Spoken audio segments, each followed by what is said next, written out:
Hi everybody, Rusty here with you for another edition of the Summer Grill, all with thanks to KTM. Make sure you check out their awesome model year 24 bikes, from dirt bikes to adventure, some seriously cool road bikes, plus the ultimate array of accessories, ready to race, as they say. Our special guest on the show today is Ryan Walkinshaw, the articulate, straight-talking team boss from the supercars Walkinshaw Andretti United outfit. Speed Cafe's editorial director, Andrew Van Leeuwen, tracked him down at season's end to talk about the sport broadly and what he's hoping for from his outfit in 2024. Ryan Walkinshaw, thanks for joining us on the KTM Summer Grill. It's obviously been a interesting year for Walkinshaw Andretti United. I just want to start, before we get onto the on-track performance stuff, you guys took a massive risk by switching manufacturers. You know, you obviously would have had fan base that was part of that rusted-on HRT fan base. What were you expecting from that transition from GM to Ford, and how did the reality stack up to what you were expecting? Yeah, look, I mean, we're always going to be a bit cautious when you make a significant change like that, because obviously, we had an enormous fan base which were very, very committed to Holden historically. But Holden doesn't exist anymore. So Holden closed up shop a couple of years ago, and you can't be a Holden fan if there's no such thing as Holden anymore. So it was the right time for us to move, and we felt it was the right time for the fans of WAU and Walkinshaw to make that journey with us. I think we were pretty open and transparent and honest during that sort of process, which I think built up a lot of relationship equity and emotional equity in our fan base. I think the Nielsen data, which is third-party media valuation data that a lot of the race teams use and most sporting teams in the world use to sort of understand how large your fan base is and get all the demographics from that. I believe that mid last year, I think we were the fourth largest supported team in the category, and this year we've been second. So we haven't lost a lot of fans. We've had a net increase in fans having moved across to Ford. It seems and appears, according to the independent data, that the vast majority of our fans have remained WAU fans. But then the benefit of moving to Ford is that we picked up an enormous amount of Ford fans as well. It was trepidation going into this season about what that would be, because we had no idea. We couldn't control that. It's something which is outside of our ability to influence, other than just trying to be open and upfront and honest about the reasons why we're making change. And we're pretty happy and proud of the fact that we're here this season as the leading Ford car and the leading Ford team when it comes to fan base. So and it's been a great switch for us, to be honest. Performance on track aside, with all Parity and everything else like that off track, it's been a really, really good season for us. So we can't really complain there, and we're pretty honoured and proud to have so many people supporting us. I guess it's been a fairly bonding introduction to the Ford family just because of the Parity stuff. What's it been like working with Ford Performance and the Australian motorsport arm of Ford, and with the other Ford teams? Like, you've really had some hard work to do together this year. Yeah, we have. At the end of the day, you've got a homologation team, and you've had Herod that have been doing the engines, and I'm not going to go into too much detail about what's going on there. It's questions you should ask them, but it has been frustrating, that's for sure. We do feel that, at least from a WAU perspective, that if we had a fair fight, I think Chaz would have had a pretty good crack at fighting for the championship. If you look at where he finished in the championship this season, as the leading Ford driver, fourth in the championship, and only a couple of 100 points really behind Brody and Shane. If we had a more balanced package between Ford and Camaro this year, there's no reason why we couldn't have had a much closer fight for the championship towards the end of the season with Chaz. So that is frustrating. The silver lining is that obviously one of the things that we wanted to do at the beginning of the season was be the number one Ford car on track, and we've accomplished that task and that goal. Beating the incumbent Ford teams, including their homologation cars.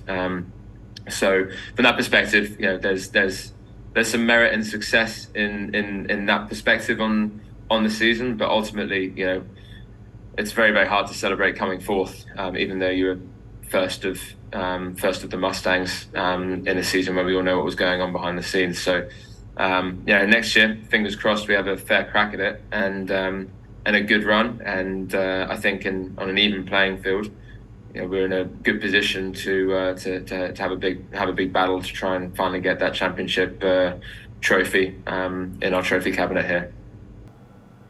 Yeah, and I guess Ryan, you touched on the point. Chaz did beat even one of those Erebus Camaros to fourth in the championship. On the other side of the garage, Nick, we've all seen his results before. Why did that one not work out for you guys over those 2 years? I mean, it's a difficult one. We feel like we did everything we could, and I'm sure Nick has put his heart and soul into it as well. But ultimately, the results didn't really change, even though we changed quite a lot over the 2 years. Now, maybe there's an argument that we changed too much, but we're under a lot of pressure from the sponsor and the driver and our owners and everyone involved in the team to try and get the performance up there. But, with multiple different engineers, multiple mechanics, and 2 generations of car, and unfortunately, we just couldn't get the results to match Chaz's.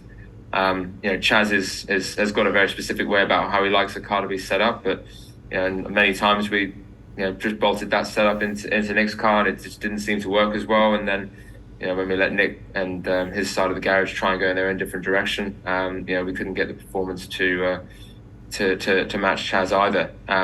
Nick also has had an enormous amount of bad luck, so that shows itself in the results. He's had a lot of part failures, which Chaz's car hasn't had.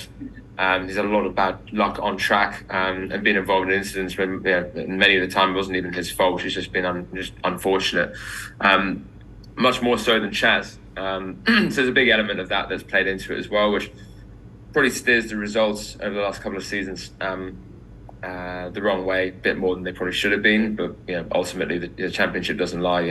Obviously everyone's been disappointed with how the performance has gone on that car, and and that's resulted in Nick moving to MSR and us bringing Ryan Wood in for next season. That's obviously a really exciting move with Ryan, a fresh start for you guys on that side of the garage. It's a sign that you're taking your academy system seriously, because you are willing to promote someone. It wasn't obviously an entirely straightforward decision. There was talk about some other drivers being in the mix for that seat. Why did you end up settling on Ryan? And are you sort of confident that he's going to be able to make that step and really, continue the trajectory that we've seen him on in the last year? Yeah, look, we've set up our foundation, and we've moved back into Super 2 because we want to use it as a conveyor belt for drivers, engineers, and mechanics. And there's no value in doing that if you're not going to abide by it and try and ensure that there is genuine value in what you're trying to do there. And to do that, you need to promote people. We spoke to a lot of drivers down pit lane. There's a bunch of top drivers at the top of the championship this year. You can pretty much be sure that we spoke to most of them, because that's what our job is to do. And we had a lot of genuine interest. And when it came down to it, Woody just kept impressing. He's had some fantastic results. And if he hadn't had that damage with, I think it was Love at Bathurst, and if he hadn't had that incident at Adelaide, Newcastle, probably would have been close to, if not, he would have won the championship. But he had the most race wins and the most pole positions throughout the season, which is great first year, having never driven a supercar before. So he's definitely a special kid, and he's got a lot of talent. There'll be ups and downs next year. Bringing a rookie into the category, you're always going to have that. But then again, you can look at what Triple A did with Brock Feeney, who probably, since Woody and Kai Allen, was probably the only other really exciting talent that's come through Super 2 at that kind of, really that kind of level. That's been a pretty obvious choice for teams to bring into the category, probably since the sort of Cam Waters, Chas Mostert's, Nick Percat's, Scott McLaughlin era. So I'm really excited to see what he's going to do in the car. He's got a really, really good attitude, great character. He fits in with our team really well. We don't try and take life too seriously. We want to be an authentic, open and transparent and honest team. We want to let our characters of the people in our team shine through. And Chaz is the epitome of that in this category, as I'm sure most of you guys will know, and the fans will know as well. We don't want to be antiseptic, and Woody definitely is an antiseptic. He's very much got this similar sort of character and a sort of cheekiness in his attitude that Chaz has got. So I think him and Chaz together will be a really, really exciting combination, both on and off track. It's going to be there's going to be a period of learning the ropes, which you're going to have with any rookie in the category. But he's clearly quick. He's clearly got the right attitude, and he's got a fantastic character and personality off track, which makes him very sellable commercially. So I'm really, really excited to see what he does. Just to pick up on that point, it's not as much a manufacturer-oriented rivalry or dynamic in this championship anymore. The drivers are more the stars. How important is it that we're creating big personalities out of the drivers on the grid and trying to, sell those to the general public? Yeah, it's critical. I mean, the last thing you want to be in life is boring. I don't think it's just in sport. I think it's just in life generally. There's nothing more disappointing than spending your life doing nothing and being a bit of an NPC. You want to let your character shine through, and you want to have confidence and be able to engage and be your true self. One of the reasons that Chaz loves being a WAU as opposed to some of the other teams that do try and steer people's characters down a certain sort of corporate angle, and there's nothing wrong with doing that. If it works for them and it makes sense and it's what their partners want, but it's just not what we want to be. We want to be authentic and real. We think that the fans prefer that. We think in an age where the fans and partners are more and more thirsty for true authentic interactions and engagements with athletes, and you've seen that through reality TV series like Drive to Survive and a lot of the other ones that have been around sports. People want to see behind the scenes. They want to see the real people that they're supporting. They don't just want to have a facade that is just driven by corporate dialogue and narrative. They want to see the real people. They want to see when they win. They want to see them authentic and real and showing their full emotions. And when they lose, they want to see the same thing when they're feeling down, pissed off, and angry. So we really, really nurture that at WAU. Chaz is the perfect character for that kind of environment, and Chaz loves being himself. Chaz isn't the kind of guy that he's not a very happy person when you're telling him to be someone that he's not, and that's perfect because that's not what we want him to be. So I think the days of trying to create antiseptic athletes for fear that they're going to say or do something, the risk that they're going to say or do something which is going to upset someone, I think those days are becoming lesser and lesser going forward. And I think as consumers drive people like the sporting teams and athletes to get more genuine content out of them, it's going to be hard to hide behind a facade and not show your true colours, so you might as well embrace it. Big change coming for Chaz next season, though, with Adam de Borre moving on, Sam Scafidi coming into that role. Are there any concerns that there may take a little time for Chaz to get used to not having Adam by his side? They were together for so long, they were so close. Is he going to be able to just carry on, as he does being a front runner, or do you think there might be he might mourn the loss of Adam a little bit? Yeah, look, I mean, the relationship with Adam and Chaz has been a really, really good one. But when you look at it, they've had some great success, but they still never won a championship together, right? So the opportunity to reset and try and do something different, I don't think is a bad one. Adam's clearly a very, very talented engineer, but like all engineers, they've got their pros and cons. There's no such thing as a perfect engineer. There's no such thing as a perfect driver. You're always working with various elements of each, and I think a bit of change could be a good thing.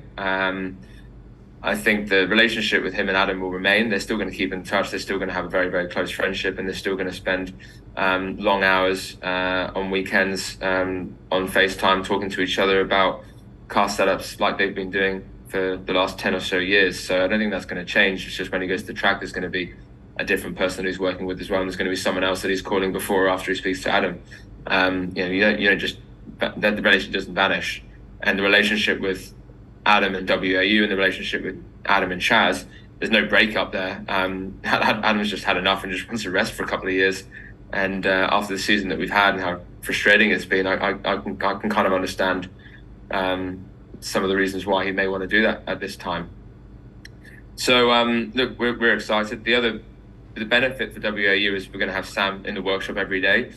Adam was fly in, fly out, and whilst that is something you can manage and you can make work, there's no denying that having an engineer that's in the workshop 9 a.m. every morning until 6 p.m. every night does have some additional value add. to the team. So I'm quite looking forward to seeing how that element hopefully gives us a bit more of an edge than we've had previously. And ultimately, Sam has been an accomplished engineer. He's had some good results, and he's done good work over at Tickford. And you can't deny that Tickford have had some good results this year. Cam's done pretty well, and even Randall's been pretty good at the end of this year. So they are doing some stuff right there, and he'll have some good knowledge on what that is. And if he can dovetail that knowledge into what we're doing, that's making our cars right as well. Maybe we can both teach each other a few things and get some improved performance for next season. So I'm excited about it. I know Chaz is excited about it. It's changed, but I find change is more often good than not.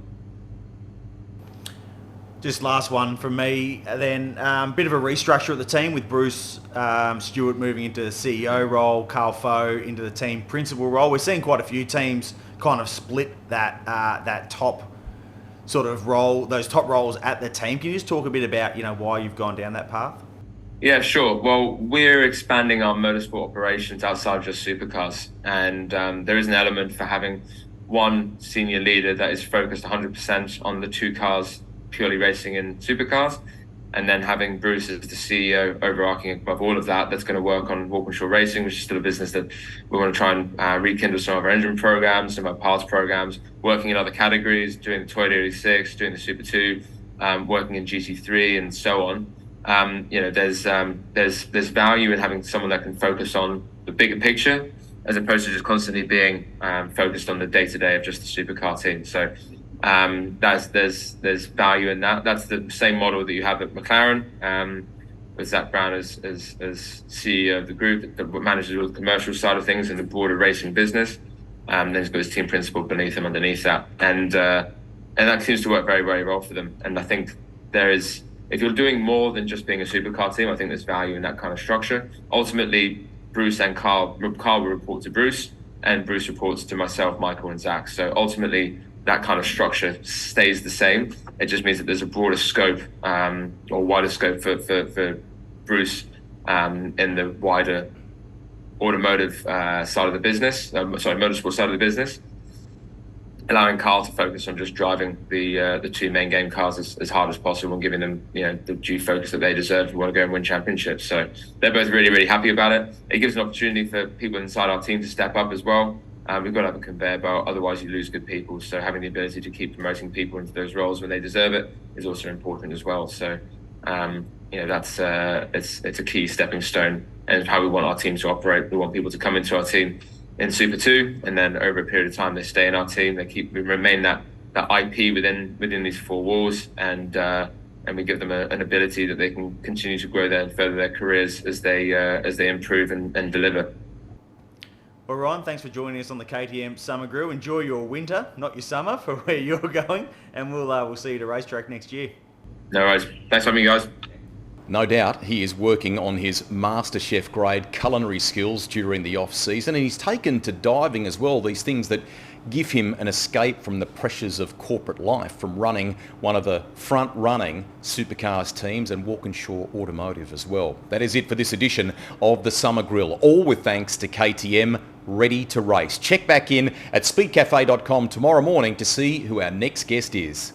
You could be a winner each episode of the Summer Grill. KTM are giving you the chance to win a bar stool, a mug, and this race-inspired clock as well. So there's more good reasons to tune in and hear from some of the stars of world motorsport here as a part of the KTM Summer Grill. All you got to do is click on the link below, fill in your details, and you could be in the running to win.